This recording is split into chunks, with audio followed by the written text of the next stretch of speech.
Hi, good morning, digital design. Today we're getting into our After Effects project, your first exploration of how After Effects lets you composite different layers of video and elements that you create in Photoshop or Illustrator together. We're going to be doing the inside the Iron Man helmet for this. So I've given you some files to use. They're on Google Classroom. And remember, for each one of these, you're just going to right click and choose the download option to get them onto your computer.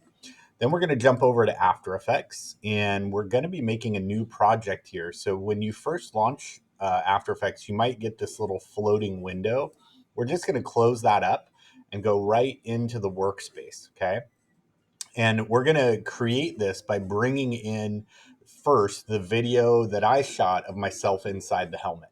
So let's go up to File, Import, and we're going to bring in all of those clips that I downloaded from online. So I'll go to my downloads bin, and let's see, we're going to get the Roper and helmet. That's the first one we want. And if I hold down Control, I can grab the elements, some sound effects, and I'm going to go ahead and import all of these right into After Effects.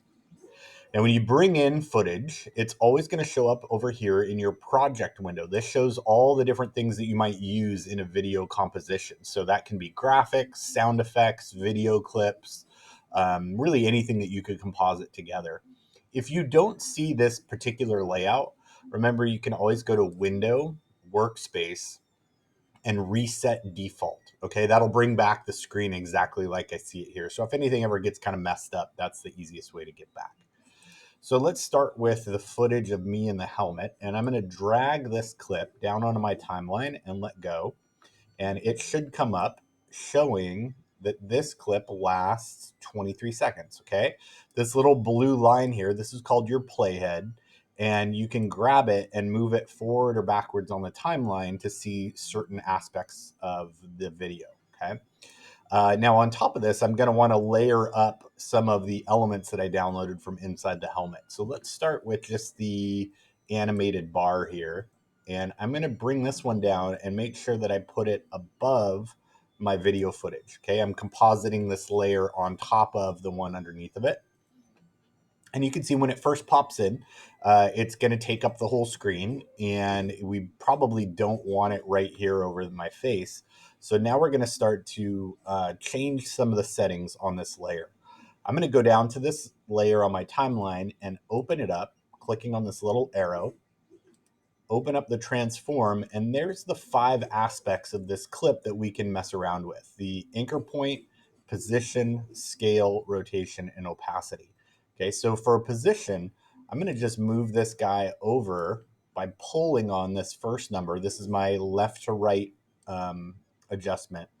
And I'm going to just move it over here so it's off to the side of the footage, okay? If it looks a little bit too big to you, you can adjust the scale. You can turn this down from 100% to something slightly smaller, and you can grab it and move it around anywhere on the screen you want it to be placed. And that's probably good enough for what we need to do for that particular piece of footage.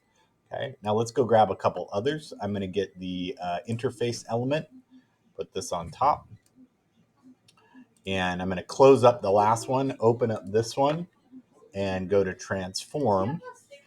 And for this guy, I might want to rotate it a little bit or scale it by pulling on this slider so that it takes up more of the screen. Okay. Now on this one, what we're seeing here is that this clip, if I turn off the visibility on the layers below it, this clip is actually on a black background. So it's covering up the video footage that was underneath. What I want to do is make this transparent and leave behind only the light up elements. So we have to click this little button down here at the bottom. It says toggle switches. When you do that, you can see that you can change the mode or the blending mode for each of these layers.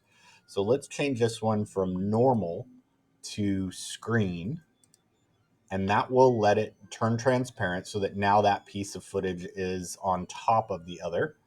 I'm going to scale it down a little bit, and I'm going to move its position slightly lower on the screen. Okay, that's looking pretty good. Now we'll continue to do this with all of the different clips. I'm going to just grab one more here. We'll put the Thanos hologram. We'll open him up, And I just want to change his scale and position. So I'm going to scale him down, and I'm going to position him over here on the side and down in the corner a little bit. Okay, so this is looking pretty good. If I grab the playhead and I move forward, I can see that everything is animating the way it's supposed to. All right. Now this looks okay, but I think we could do better by making it glow a little bit. So really quick, let me switch Thanos to screen mode. And we're also going to switch this first layer to screen mode. And then I'll toggle switches back to normal. Okay. So over here, you guys will see a little tab that says effects and presets. And when you open this up, you get a big long list of all of the special effects that come built in with After Effects. We're going to use some specific ones for this, but feel free to poke around in there and see what you can find. I'm going to go ahead and type in glow, and I'm going to bring this glow effect over on top of the Thanos clip. And I know I have it selected because I can see it's outlined with that little pyramid over the top of it, okay? Once I drop it in, it'll automatically apply a glow effect.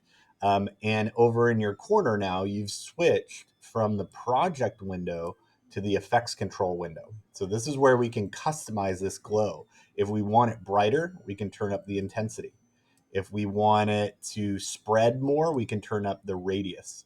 Okay. And you can really get in here and fine tune this quite a bit to create the glow effect that you want.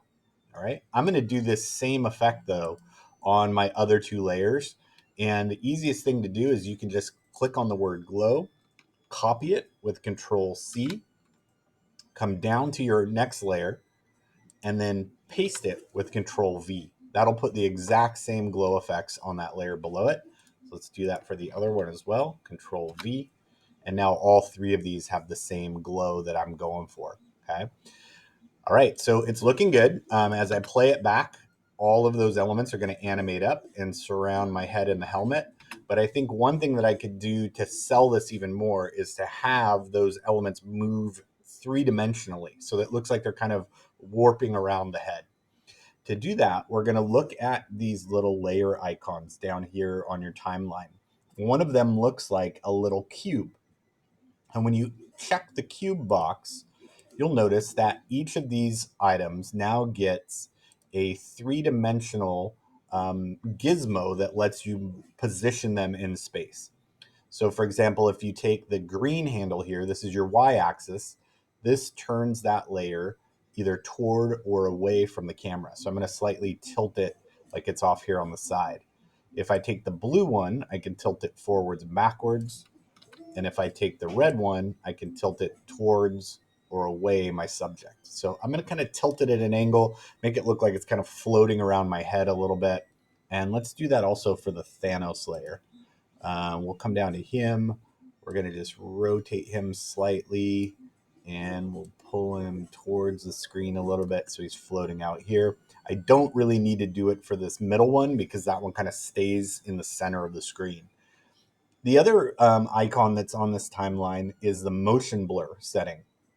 So if we check these boxes, anything that moves on screen is going to get a little bit of motion blur that goes with it, and it'll actually look like it's moving around me in real time. So let's see, let's play this back and see how it looks. If we click here, hit spacebar, and you can see it's going to be a little bit laggy when it first runs, but once it renders, it will show it to you in real time. Okay. Now, one thing to notice about the timeline is that these animations only last the length of the bar that is on that layer. So you can see Thanos ends about 10 seconds in, and then he's going to disappear. The same is true of this heads up display over here. It ends right around 10 seconds, even though my video footage goes on longer for that. So there's two things we could do. We could duplicate these layers and just move them after it. Like let's take this layer right here. I'm going to press Control D to duplicate it. And I'm going to move this bar after the first one. So now when one bar ends, the next one will automatically start back up right after it. Okay. And we can do that with Thanos as well. We'll do Control D. We're going to take that copy. We're We're just going to move it down the timeline so that he continues on. I think 20 seconds is probably long enough on this. So let's take this little blue handle here and let's bring it back right to 20 seconds. We're going to right click it and we're going to say trim comp to work area. This is going to make your whole video only last 20 seconds. Okay. Now let's play it back. So spacebar, let it render. Those pieces are going to pop up. They're going to start to animate around the outside of it. And you should be getting a pretty cool result. Okay. Now, for the next part of this, I want to make these elements move with my head. Okay. So I'm going to start tying them to each other. And that's what this little swirly icon is for. If I go down to my animate layer, and let's say I'm going to make this the one that kind of follows my eyes. Okay. We're going to take this string and we're going to tie the other heads up elements to this first one. Okay, just by clicking on that swirl, drag it down to that first animation layer. And now whatever this layer does, the rest will follow it. Okay. Now I want to change its position so it starts to move around with my head. So I'm going to open this up. I'm going to click this little stopwatch here for position, and you'll notice a little blue diamond appears. This is your keyframe. And a keyframe tells you where an element should be at a particular time on your timeline. So at the beginning of my video, I want it right here. But let's say that when my head starts to move, I'm going to have this guy actually move down a little bit. And then I'm going to just move my playhead forward. And anytime I move my head around and start looking at some other elements on screen, I'm just going to move it. Okay, so here my head comes down a little bit.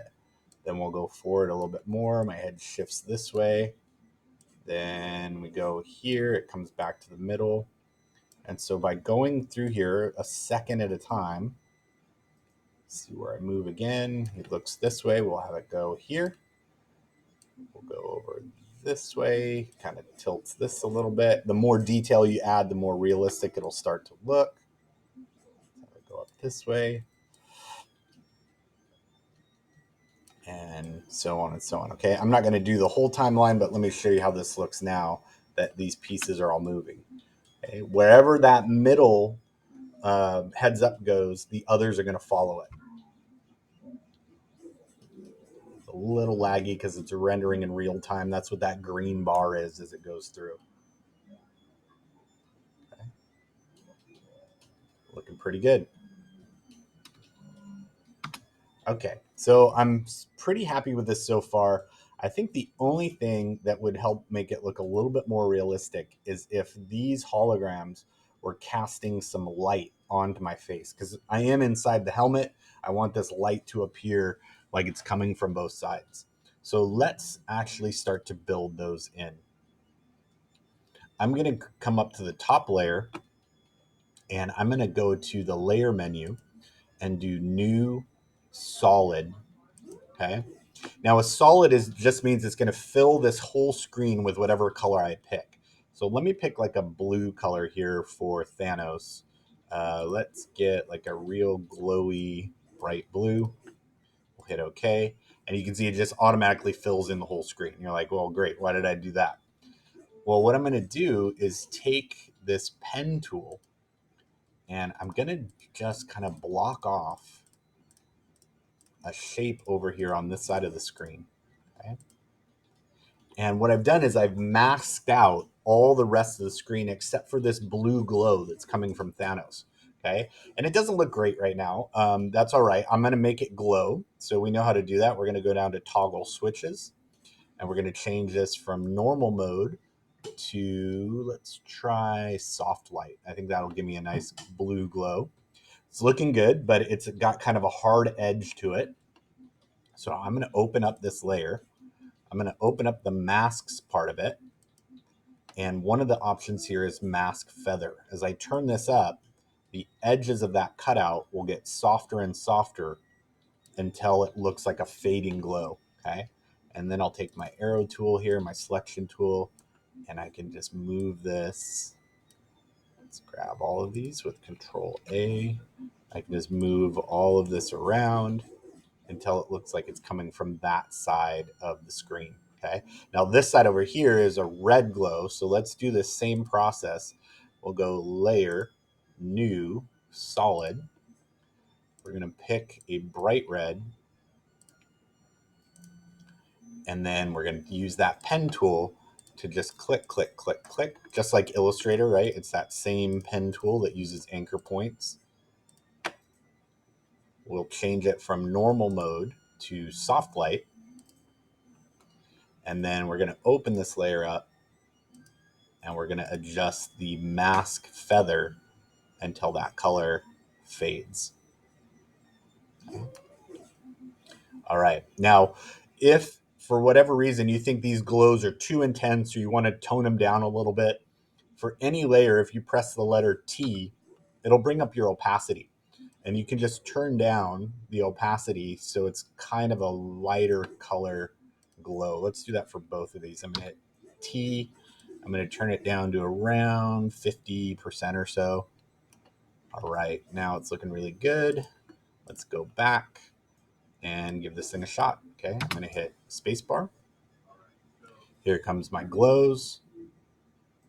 And now we're getting a really solid inside the helmet effect. All right, I think that's where we're going to leave it for now. Give this a shot, layer up your different HUD elements, see if you can work with some basic keyframes to make them move around. And then anytime you get to a stopping point, make sure you hit that Control S, and you're going to save this onto your desktop as your name, HUD, okay, for heads up display. All right, guys, have some fun with this, learning the basics of After Effects. In the next video, we'll see how to export this as a video that you can play back on your computer. Take care, guys.